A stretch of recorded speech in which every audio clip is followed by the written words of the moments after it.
As a parent, your absolute strongest natural instinct is to protect your child from pain. It's biological.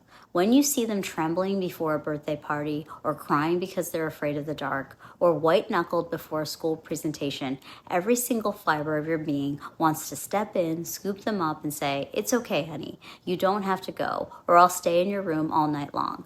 But in the world of child psychiatry, we see a very real, very hidden danger in this approach. It's called anxiety accommodation. It sounds like a kind of thing you do, but when you remove every scary thing, every hurdle, and every discomfort from a child's life, we accidentally teach their developing brain a very dangerous lesson. We teach them that they aren't strong enough to handle life. We validate this fear instead of the child's capability. I'm Dr. Shauna. I'm a double board certified psychiatrist, and today we are breaking down 10 essential tips for parenting an anxious child. We're going to move from protecting them from anxiety to coaching them through it. We are building resilience, not just temporary comfort. Make sure you stay until the end, because tip number 10 is the single most important mindset shift you can make to stop the cycle of family-wide panic that often takes over when a child is struggling.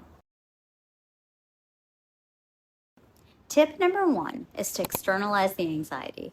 To a child, anxiety feels like it's a part of their identity. They think they are the problem.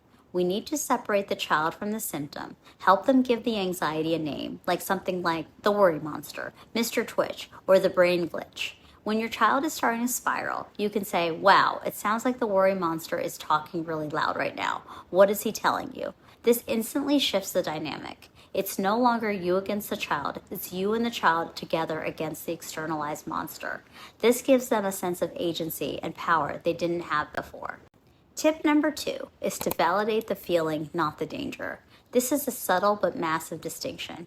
There is a huge difference between saying there's nothing to be afraid of, which is actually a lie to an anxious brain, and saying, "I can see that you are feeling very afraid right now." When we tell an anxious child, "Don't worry," they feel misunderstood and dismissed, which actually spikes their internal panic because now they feel alone in their fear. Instead, lean in and say, "I hear you. This feels really big and really scary to you right now." You're acknowledging their internal emotional reality with 100% honesty, without ever agreeing that the world is actually falling apart. You are their steady anchor in the storm. Tip number 3 is to avoid the accommodation trap. If your child is afraid of dogs and you cross the street every time you see one, you are confirming to their brain that dogs are indeed deadly threats. We want to move towards supportive encouragement. You aren't forcing them to pet a strange dog, but you aren't running away either.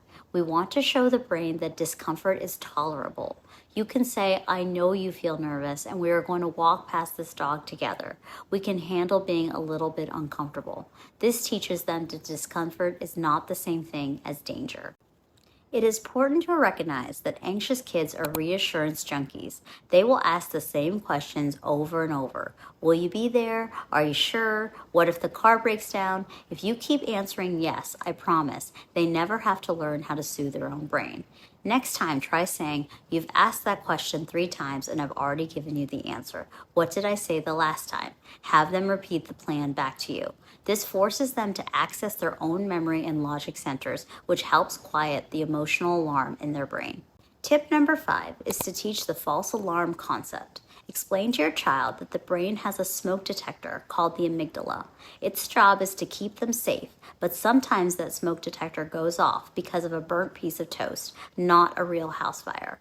When they feel their heart racing or their stomach hurting, tell them, "Your smoke detector is working great, but it's just a false alarm right now. There's no fire."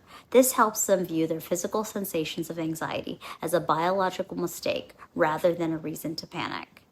Tip number 6 is to focus on body first. You cannot talk a child out of a full-blown panic attack because their logical upstairs brain is temporarily offline. You have to use bottom-up regulation. Use ice cubes in their hands to shock the sensory system. Try deep belly breathing or use a weighted blanket to provide grounding. Once the body feels physically safe and the heart rate slows down, the brain will follow. Only once they are calm can you start the coaching conversation about how to handle the situation.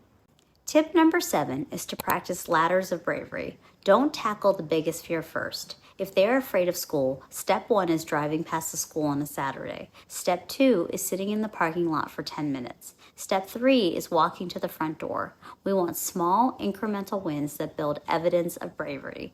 Each step they survive teaches the brain that the fear was an overestimation of the threat. We aren't looking for a total cure in one day, we are looking for progress. Tip number 8 is to model productive worry. Your kids are watching you constantly. If you get a flat tire and you start spiraling and panicking, they learn that life is a series of catastrophic emergencies.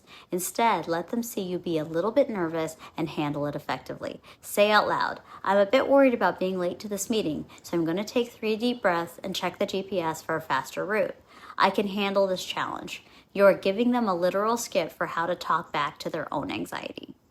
Tip number 9 is to narrow the focus. Anxiety is almost always about the what ifs of the future. What if I fail the test? What if no one plays with me next year? Bring them back to the what is. Say, right now we are sitting on the living room floor.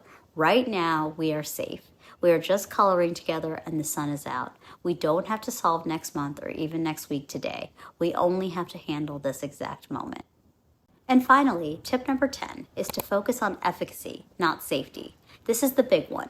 The goal of parenting isn't to tell a child they are safe, because in reality, life involves risks and we can't guarantee a bubble. The goal is to tell them they are capable.